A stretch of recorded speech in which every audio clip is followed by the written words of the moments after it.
তারা হয়তো এই হাদিস জানে না, আল্লাহ পাক ওদের কানের মধ্যে আমার এই হাদিসটা যেন পৌঁছে দেন, আমিন। নবী সাল্লাল্লাহু আলাইহি ওয়াসাল্লাম বলেছেন, আমি মেরাজের রাতে যখন গিয়েছি তখন এক শ্রেণীর মানুষকে দেখেছি, ওদেরকে শাস্তি দেয়া হচ্ছে। কি শাস্তি? জাহান্নামীদের রক্ত এবং পুঁজ ওদেরকে খেতে দেয়া হচ্ছে। জিবরাইল আলাইহিস সালামকে জিজ্ঞাসা করা হলো যে এরা কারা?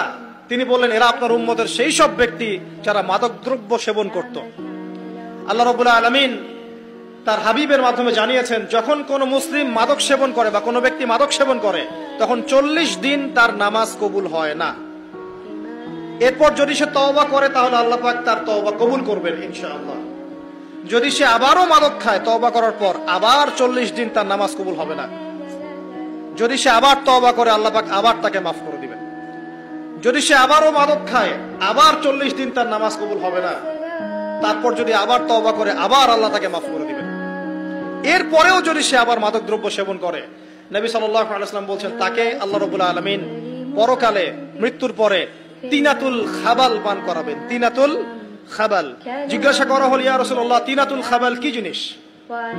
নবী সাল্লাল্লাহু আলাইহি ওয়াসাল্লাম উত্তর দিচ্ছেন, এটা হচ্ছে জাহান্নামীদের রক্ত, মাংস, এগুলো পুড়ে পচে যে রসটা বের হবে, এটা হচ্ছে তিনাতুল খাবাল।